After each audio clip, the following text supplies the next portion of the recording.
Most of the time when these people be talking, I don't even hear them. They talk, but I do not hear shit when I'm near them. Là một đứa con ngoan thật là không dễ. Đường phố bụi bặm vẫn còn quá vui. Tiền bạc không đủ nhưng vẫn vung tay quá túi.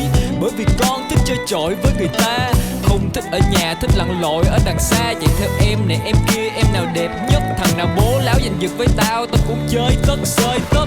Ây dâu ngại gì mà không chơi, tuổi trẻ có bao lâu, 20 năm của cuộc đời. Thế giới này quá rộng, còn nhiều nơi con chưa tới. Biển động sóng lớn, dân chơi sợ gì mưa rơi.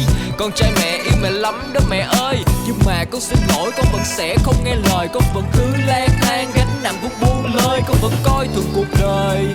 Chẳng có gì khó mắc mớ phải lo, ta còn sống vẫn còn đang thở. Ta đi đường ta thế giới bao la, uống nữa đi hạnh phúc sẽ quay về thôi. Anh về sớm nó sẽ không nể, bởi vậy anh phải chơi tới với tụi nó. Vô đây uống với tao 100% nha thằng chó. Nhạc hay rượu cay, không bay không về, không say không về, không